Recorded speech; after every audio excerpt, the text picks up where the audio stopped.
सगळ्यांच्या समोर येऊन बोलण्याची संधी उपलब्ध करून देणारे संविधानाचे विधाते डॉक्टर बाबासाहेब आंबेडकर आपल्या सातबाऱ्यावरती 2 एकर 5 एकर 10 एकर ज्या जमीन आहे त्या जमिनी मिळवून देण्यासाठी सावकारांचे कर्तृत्वाला बनलेले आद्य क्रांतीवीर राघोजी भांगरे,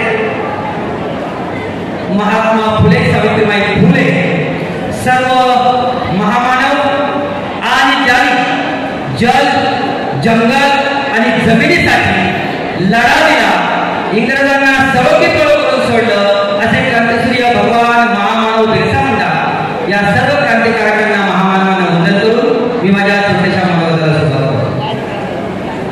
कसं असतं, माणसानं लोक म्हणतात की सोन्यासारखं असावं, लोक म्हणतात की सोन्यासारखं असावं, पण मला असं वाटतं सोन्यासारखं नसावं. सोनं गळ्यात राहतं, सोनं हातात राहतं, सोनं पेटीत राहतं. माणसानं झालं तर परिसासारखं व्हावं, कारण परीस ज्याच्या संपर्कात जाईल त्याचं सोनं निर्माण करतो आणि असे आमचे आदरणीय लांडे साहेब आहेत. खरं तर सगळ्यांनी लांडे साहेबांना शुभेच्छा दिलेल्या आहेत. लांडे साहेब भव्य आमदार होणार आहेत अशा सगळ्यांनी शुभेच्छा दिलेल्या आहेत. पण त्याच्यासाठी आपल्याला काय करावे लागेल हे मी तुम्हाला सांगणार आहे. आपण मागील 2 महिन्यापासून हा प्रयत्न करत आहोत. जागतिक आदिवासी दिन असेल, कोणी 4था असेल, या सगळ्या कार्यक्रमांमधून आपण एकच आवाज उठवत आहोत की या वेळेला जुन्नर तालुक्यामध्ये आदिवासी आमदार झाला पाहिजे. पुणे जिल्ह्यामध्ये 4 असे तालुके आहेत, मावळ, खेड, आंबेगाव आणि जुन्नर. 4ही तालुक्यामध्ये प्रवीणने सांगितल्याप्रमाणे आदिवासींच्या मतदानावरती या ठिकाणी आमदार होतो.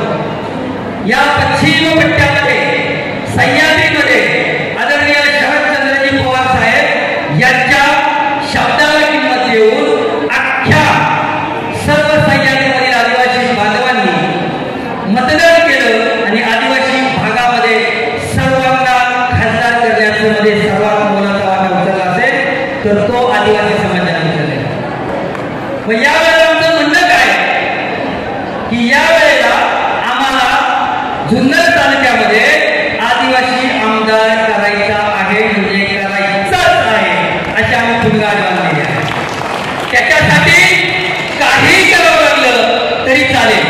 अनेक पक्षाची मंडळी इथं आलेली, अनेक पक्ष येऊन भेटून गेलेले आहेत, अनेक पक्ष येऊन फोन करत आहेत. सांगितले काही करावं लागलं तरी ते आम्ही करू, परंतु या वेळेला मात्र आदिवासी आमदार करणारच ही भूमिका आम्ही बांधलेली आहे.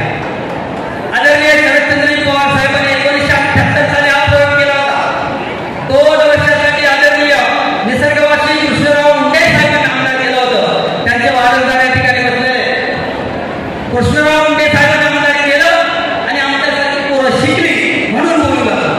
म्हणून या वेळेला आम्हाला संधी पाहिजे. या वेळेला सिच्युएशन तशी तयार झालेली आहे आणि या सिच्युएशनचा आम्हाला मोठ्या भावानं लहान भावाला संधी दिली पाहिजे आणि ती द्या अशी मी मोठ्या भावाला विनंती करतो. खरं तर पूर्ण तालुक्यामध्ये आम्ही फिरतोय. आदिवासींसाठी भांडणारी सगळ्यात मोठी महाराष्ट्रातली संघटना म्हणजे बिरसा ब्रिगेड. बिरसा ब्रिगेडच्या वतीने आम्ही तालुक्यात फिरतोय. तालुक्यामध्ये फिरत असताना आदिवासी भागामध्ये ज्या ज्या गावात जाते त्या गावातून एकच मागणी येते की या वेळेला पोरांनो आदिवासी आमदार करायचा आहे आपल्याला, आदिवासी आमदार झाला पाहिजे. त्यासाठी काही करावं लागलं तरी चालेल, परंतु आदिवासी आमदार झालाच पाहिजे यासाठी तुम्ही कंबर करा. सर्व तरुण कार्यकर्त्यांनी कंबर कसलेली आहे. या ठिकाणी खरं तर घोषणा होणार होती. राष्ट्रीय बिरसा ब्रिगेडचे अध्यक्ष आदरणीय सतीश दादा पेंडम या ठिकाणी येणार होते, परंतु काही कारणानिमित्त येऊ शकले नाही. त्यांनी आदरणीय देवांशी यांना शुभेच्छा दिलेल्या आहेत. परंतु येणाऱ्या रविवारी 15 तारखेला पत्रकार बंधू भगिनी विनंती आहे की हे आपण लोकांना दाखवा. येणाऱ्या रविवारी 15 तारखेला सर्व जमातींची एकत्र अधिकार हक्क परिषदेचं आयोजन केलेलं आहे. महादेव